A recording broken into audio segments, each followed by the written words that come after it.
भविष्य का समय जब इंसानों ने लाइट स्पीड से भी तेज चलने वाला एक स्पेसशिप बना लिया है, जिसके बाद अब इंसान मिल्की वे ही क्या दूसरे प्लैनेट्स, दूसरी गैलेक्सीज और अनंत यूनिवर्स में कहीं भी जा सकते हैं। मगर उन्हें पता नहीं था कि यूनिवर्स में एक ऐसी एंटिटी भी है जो कि नहीं चाहती है कि इंसान इतनी तरक्की करें। अब वो क्यों, चलिए शुरू से जानते हैं आज की स्पेस मिस्ट्री में। कहानी की शुरुआत लॉन्ग शॉट नाम के एक स्पेसशिप से होती है, जो कि अभी पृथ्वी के ऑर्बिट में लॉन्च के लिए ग्रीन लाइट का वेट कर रहा है। दरअसल वैज्ञानिकों ने मानव इतिहास की सबसे बड़ी इन्वेंशन कर ली है, और वो है लाइट स्पीड से भी तेज चलने वाला एक स्पेसशिप। और आज इस स्पेसशिप का सबसे पहली बार परीक्षण किया जा रहा है, जहां ये स्पेसशिप लाइट स्पीड से भी तेज मंगल ग्रह पर जाएगा और फिर वहां कुछ सैटेलाइट्स लॉन्च करेगा। क्योंकि अब इंसान लाइट स्पीड से भी तेज ट्रेवल कर सकते हैं, तो अब कोई भी प्लेनेट उनसे दूर नहीं है, और यहाँ से पृथ्वीवासी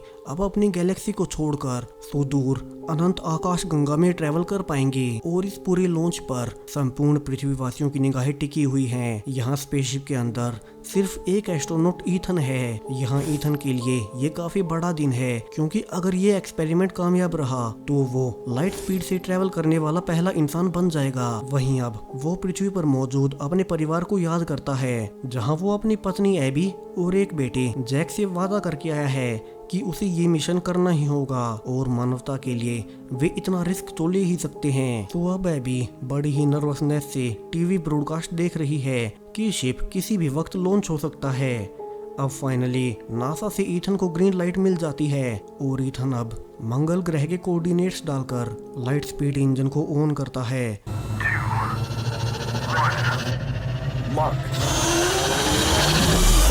ईथन यहाँ पाता है कि उसका शिप सच में ही लाइट स्पीड से भी ज्यादा तेज चल रहा है, जिससे उसके आसपास का पूरा स्पेस टाइम अब बैंड होने लगा है। और अब सिर्फ 2 ही मिनट के अंदर ईथन खुद को मार्स के सामने पाता है।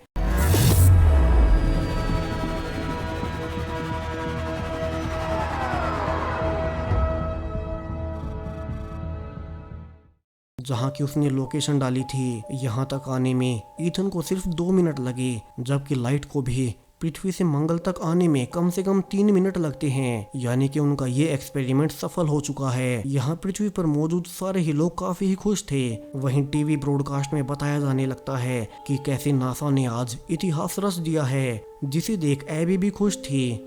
वहीं ईथन अब एक सैटेलाइट मंगल ग्रह की ऑर्बिट में छोड़ देता है, क्योंकि अब वे मंगल ग्रह पर इंसानी कॉलोनी बनाना शुरू कर सकते हैं। अब नासा से सिग्नल आने लगते हैं कि ईथन को अब वापस से आ जाना चाहिए, और उसी के लिए अब ईथन इंजन को रेडी करने लगता है और पृथ्वी के कोऑर्डिनेट्स डाल देता है। मगर जैसे ही वो इंजन शुरू करता है, वो पाता है कि अब शिप की इंजन मेल फंक्शन कर रहे हैं।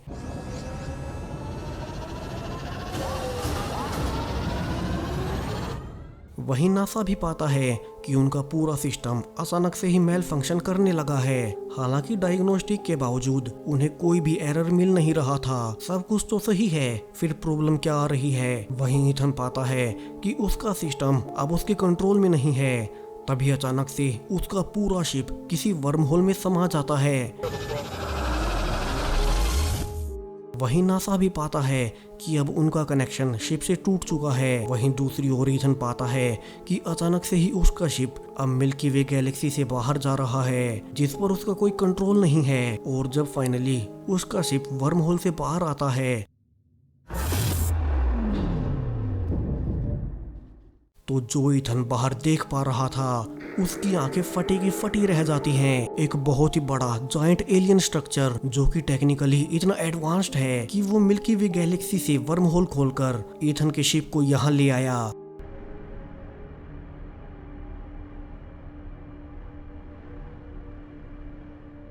वहीं पृथ्वी पर सभी वैज्ञानिक हैरान थे कि अब उनका शिप पूरी गैलेक्सी में कहीं भी ट्रैक नहीं हो रहा है, मगर इतनी जल्दी वो जा कहां सकता है। वहीं दुनिया भर के न्यूज चैनल में हर तरफ खबरें चलने लगती है कि पहला लाइट स्पीड स्पेसशिप अचानक से ही मंगल ग्रह के सामने से गायब हो गया है। वहीं एबी तो खुद को संभाल नहीं पा रही थी, क्योंकि उसके पति ईथन की जान खतरे में थी। जहां नासा भी ढूंढ नहीं पा रहा था कि वो शिप आखिर गया कहाँ। वहीं ईथन पाता है कि उस जायंट एलियन स्ट्रक्चर से कुछ बोर्ड्स निकलकर उसी की ओर आ रहे हैं। और अब तक उसे देख वो समझ गया था कि जिस स्ट्रक्चर के सामने वो आ गया है वो है क्या।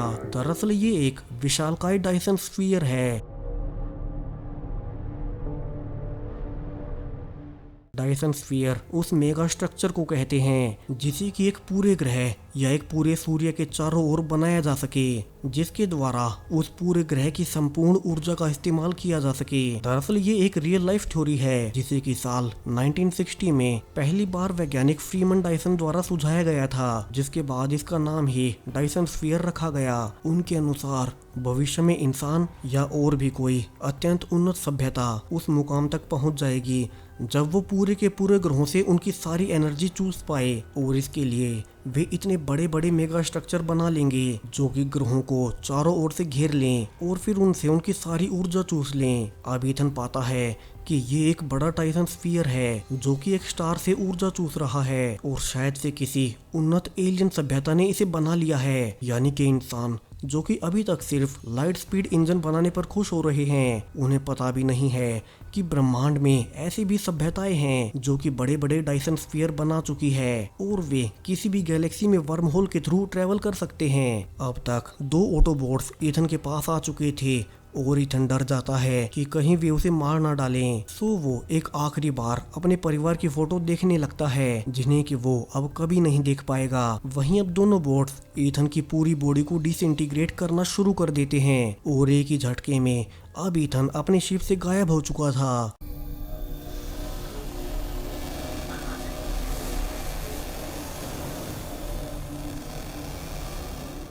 वहीं पृथ्वी पर एबी अब तक सारी उम्मीदें खो चुकी थी। शिप के गायब हुए अब तक 1 दिन बीत चुका है। वहीं नासा भी ढूंढ नहीं पा रहा कि उनका शिप कहां चला गया, लेकिन तभी उन्हें सिग्नल मिलने लगते हैं कि पृथ्वी के ऑर्बिट में एक बड़ा वर्म होल खुल रहा है। वहीं ऑर्बिट में अब तक वो वर्म होल पूरी तरह से खुल चुका था, जिससे वहीं दोनों बोट्स निकलकर अब सीधा पृथ्वी की ओर चले जाते हैं। यहाँ नासा वैज्ञानिक उसे ट्रैक करने लगते हैं कि वो बोट्स कहाँ जा रहे हैं। वहीं एबी और जैक को बाहर से अजीब सी आवाजें आने लगती हैं, तो दोनों भागकर वहीं देखने जाते हैं जहाँ उनके सामने अब वहीं दोनों एलियन बोट्स मौजूद थे। और तभी वे दोनों उसके पति ईथन को फिर से इंटीग्रेट कर देते हैं, यानी कि बॉडी ट्रांसफर करने के लिए एलियंस के पास ये एक एडवांस्ड मीडियम है।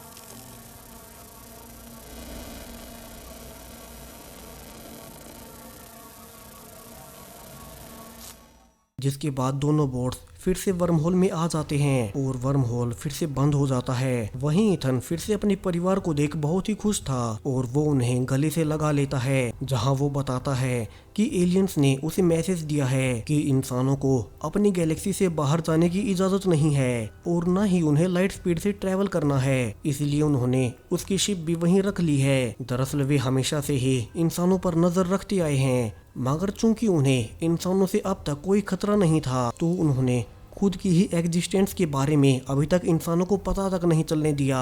मगर अब जब इंसान लाइट स्पीड से ट्रेवल करने में सक्षम हो चुके हैं तो उन्होंने ईथन को एक चेतावनी देकर वापस भेज दिया कि इंसानों को इससे ज्यादा तरक्की करने की इजाजत ही नहीं है, वरना वे इंसानी सभ्यता को हमेशा के लिए मिटा देंगे। और इसी डार्क एंडिंग के साथ ये कहानी यहीं खत्म हो जाती है। अब क्या सच में ही ब्रह्मांड में ऐसी ऐसी उन्नत एलियन सभ्यताएं एग्जिस्ट करती हैं जो कि वो सब कर सकती हैं जिनका इंसान अभी सपना ही देख रहे हैं? और क्या सच में हम इंसान उनकी निगरानी में हैं? अपने विचार कमेंट्स में जरूर से बताएं और साथ ही वीडियो पसंद आया हो तो लाइक जरूर से करते जाएं। Thank you.